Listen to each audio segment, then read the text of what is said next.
이거 올려드렸잖아요. 근데 꼭 치고 오라고 했잖아. 왜냐면 본인이 어떤 사람인지 아는 게 굉장히 중요해요. 여기에 총 4가지 유형이 있는데 안정형, 불안정형 중에서도 안정형이랑 불안정형이 있는데 안정형은 그냥 안정적인 사람들이에요. 근데 이런 거예요. 그러니까 자기 긍정 그리고 타인 긍정. 그러니까 나한테도 자존감이 높은데 타인에 대해서도 신뢰가 굉장히 높은 사람인 거예요. 실제로 막 되게 기분 좋은 사람이죠. 그런 사람들이 보통 이제 안정형에 많이 나오고 꼭 이렇게 굳이 밟지 않아도 좀 자기애로 꽉 차 있는 사람들 있잖아요. 그리고 다른 사람들한테 엄청 친절하고 항상 좋은 사람들, 그런 사람들이 좀 안정형에 속한다고 볼 수 있어요. 근데 진짜 속마음은 모르는 거니까 겉으로는 알 수가 없어요. 그래서 테스트를 해보는 게 좀 좋은 것 같아요. 근데 불안정형이라고 해서 안정형이 아닌 사람에는 3가지 유형이 있는데 이 3가지 유형이 되게 재밌어. 한 가지는 무시형이고 한 가지는 집착형이고 한 가지는 혼란형인데, 그러니까 이 안정형이 나오는 거는 자기를 지키는 보호막이 얇은 사람이래요. 그러니까 자기를 지키는 보호막이 두껍지 않아도 되는 사람. 왜냐면 본인이 너무 실속 있게 꽉꽉 차 있어서 타인이 가까이 와도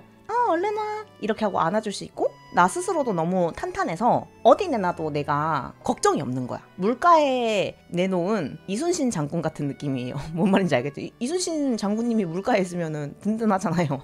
그냥 아주 건강한 정신 상태를 가지고 있는 친구예요. 어릴 때부터 이쁨 받거나 아니면은 어려움이 있어도 자기가 잘 헤쳐나가거나. 근데 불안정형이라고 안 좋은 게 아니에요? 불안정형 중에 무시형은 나는 긍정인데 타인에 대해서는 부정형인 사람들이에요. 근데 이 사람들이 어떤 스타일이냐면 나는 믿어. 그러니까 난 굉장한 사람이야. 나 진짜 대단하다. 이런 면에서 나 좀 짱인 듯? 이렇게 하는데 다른 사람들한테는 일을 못 맡겨. 저 사람이 이걸 할 수 있을까? 안 돼. 자기가 다 해. 그러면서 또 스트레스 받아. 막 이런 사람들 알죠? 그리고 핸드폰 문자 보내면 확인 잘 안 하고. 근데 이 사람들이 이게 타인 부정이라는 게 타인을 막 아예 안 믿고 이런 건 아닌데, 타인이 다가올 때 보호막이 좀 있고 어떤 일을 처리할 때도 그런 거는 지가 알아서 해야지. 자기 인생은 자기가 책임지는 거지. 약간 이렇게 생각하는 사람들이 이제 약간 무시형이에요. 원래 인생은 혼자 사는 거야. 막 이런 느낌? 좀 겉으로 봤을 때는 저 사람은 진짜 멋있다, 씩씩하다. 그러고 그냥 자기 할 일 너무 잘해내고 그래서 성공하는 사람들이 굉장히 많대요. 불안정형 중에 무시형이. 근데 안정형은 성공이나 이런 거는 잘 모르겠지만 아무튼 막 되게 보면은 기운이 좋은 사람들 있죠. 그런 느낌이래요. 이게 집착형 사람들은 뭐냐면 자기는 부정이야. 난 쓰레기야. 그러니까 나는 내가 싫어. 난 내가 좀 별로인 것 같아. 자기의 자존감이 너무 낮아. 근데 다른 사람들을 볼 때는 와, 저 사람 진짜 대단하다. 이런 것도 하는구나. 저런 것도 하는구나. 저런 분 진짜 멋있다. 그러니까 계속 타인에 대해서는 좋게 생각하는데 본인 자신의 긍정적인 면이나 좋은 면을 못 보는 거예요. 이게 되게 안타까운 케이스죠. 내가 집착형이야. 그런데 무시형을 만나면 진짜 힘들대요. 절대 만나면 안 되는 케이스. 왜? 무시형은 타인한테 관심이 없잖아. 근데 집착형은 나한테 쏟아주는 에너지를 줄 수가 없대요. 그러니까 계속 타인한테만 주는 거야, 이 에너지를. 근데 타인이 나한테 관심이 없어. 돌아버리는 거지. 그래서 둘이 만나면 안 돼. 뭔 말인지 알겠죠? 특히 연인 관계일 때 상처 되게 많이 받고. 근데 무시형인 사람들이 되게 특이한 게 뭐냐면 나 너한테 관심 없어 이런 느낌이 아니래요. 무시형인 인간들은 이제 자기한테 계속 사람들이 막 너무 커뮤니케이션을 하려고 하거나 다가오려고 하거나 이렇게 했을 때 거부 반응이 조금 있대요. 그래서 너무 치고 들어오는데 이런 느낌이 들면 문을 확 닫아버리는 케이스예요. 근데 집착형은 저 사람한테 잘 보이고 싶어, 저 사람을 친해지고 싶어, 어떻게 하지? 그래서 계속 다가가는 거야. 그러면 무시형은 더 문을 닫겠죠. 그러면 서로 가까워지기가 더 힘든 거야. 어떤 느낌인지 아시겠어요? 이 둘이 만나면 둘 다 힘들어. 근데 이 무시형이 물론 셧다운을 확 해버리는 케이스도 있지만 무시형은 워낙에 자기에 대한 애착이 높은 편이라 피곤한 일을 잘 안 만든대요.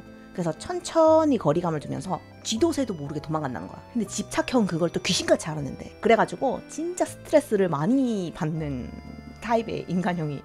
몰두된 유형? 이 몰두된 유형이 있어요? 난 4개밖에 없는 줄 알았는데? 또 희한한 게 있었네? 몰랐어. 자, 그리고 마지막 혼란형이 있습니다. 혼란형은 진짜 혼란해요. 한마디로 자기 부정, 타인 부정이에요.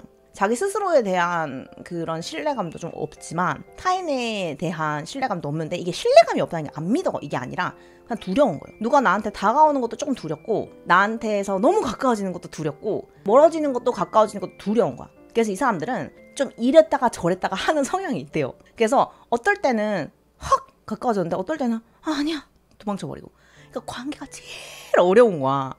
그래서 혼란형들은 딱 봐도 2가지 유형 정도로 나뉠 수 있는데, 한 가지 유형은 약간 사회생활 진짜 잘하는 애들이래요. 이 계통 애들이. 왜 사회생활 잘하냐? 선을 싹 지키거든. 어떻게 선을 지키냐? 그러니까 너무 가까워지지 않는 거예요. 그래서 정치를 딱 한대요. 아, 오케이, 여기까지. 왜냐하면 너무 가까워지면 투마치니까. 그리고 너무 멀어지면은 또, 아, 내가 이러다가 너무 소외될 것 같은데? 멀어져 버리는 거야. 그래서 그거를 싫어서 컨트롤 잘하는 거니까. 지능형, 이 혼란형은요, 지능이 좋은 혼란형은 성공적인 이런 계략을 잘 쓰고, 그리고 정치 생활을 굉장히 잘하고, 사회생활을 굉장히 잘한대요. 뭔 말인지 알겠죠? 그래서 자기가 혼란형이라고 해서 엄청 나쁘게 생각할 건 없어요. 그래서 성공을 할 수 있으나, 사람들이 되게 이 사람은 정말 가까워지는 벽이 높다라고 생각한대요. 그래서 알다가도 모르겠다 이런 친구도 있죠. 그러니까 되게 친해진 것 같고 되게 잘 맞는 것 같은데 또 막상 쟤는 나를 친구로 생각할까? 가까운 사람이라고 생각할까? 이렇게 좀 헷갈리는, 뭔지 알겠죠? 그런 느낌이래요. 지금 하려면 하는데 피곤해서 안 해요 하는 이런 느낌도 어쩌면은 약간 혼란형일 수도 있는데 무시형일 수도 있어요. 이걸 한번 해봐야 알아요. 혼란형이 다른 유형은 뭐냐면 진짜 실제로 본인이 관계 맺는 게 너무 어려운 거예요. 왜냐면 이게 트라우마가 있거나 이런 사람들이 혼란형이 있는 경우가 조금 있대요. 그러니까 어린 시절에 아주 탄탄한 그런 가족 관계를 맺지 못한 사람들이 약간 이 혼란형이 많이 나오고, 이 혼란형들은 안정적인 돌멩이, 우리가 영어에서는 You are my rock 이렇게 얘기해요. 이게 무슨 말이냐면 넌 내 돌멩이야, 너가 내 바위야 이런 얘기를 하는 건데, 나를 흔들림 없이 딱 굳굳하게 잡아주는 그런 지지대 역할을 해준 사람이 너야 이렇게 얘기를 하는 게 You are my rock 이렇게 얘기하는 거거든요. 그거 엄청난 칭찬이에요. 보통은 뭐 우리 엄마가 나의 바위다 뭐 이렇게 얘기하거나, 아니면 친구나 남친구나 뭐 이런 연인들한테 네가 내 바위다 이렇게 얘기하는 경우가 굉장히 많아요. 이 사람들은, 혼란형인 사람들은 자기 바위를 찾아야 돼요. 그러니까 바위가 없으면 이게 너무 혼란하니까 견딜 수가 없는 거예요. 그래서 혼란형인 분들이 나는 평생 싱글로 살겠다. 그러면 진짜 외로울 거예요. 평생이. 그래서 무조건 자기만의 님을 찾아야 돼요. 내 바위를 찾아야 돼요. 그거 정말 중요합니다. 그게 너무 중요해서 여러분들이 조금, 만약에 내가 혼란형이다 그러면은 자기만의 락을 찾아야 되는데, 이 락이 될 수 있는 사람은 사실은 안정형밖에 없어요. 왜냐면 무시형 같은 경우는 이렇게 막 흔들리는 모습을 보면은 피곤했다 이래버리고, 집착형 같은 경우는 좋을 때 막 이렇게 막 오잖아. 근데 이게 언제까지 자기한테 올 수 있는지, 이게 언젠가 끊길까 하는 그런 두려움 때문에 혼란이 더 가중될 수 있어요. 그래서 안정형이랑 혼란형이 만나야 돼요. 왜냐하면 안정형이 혼란형의 락이 될 수 있어요. 근데 나 뭐 나올게? 나 큰일이야 여러분. 저도 혼란형 나왔어요. 근데 사실은 저는 제가 혼란형이 나올지 알고 쳤어요. 이용당하지도 말고 이용하지도 말고 좋은 사람으로 살기 위해서 부단히 노력을 하세요. 롱텀으로 이제 긴 기간 동안 성공하는 비법 중에 하나는 좋은 사람이 되는 거예요.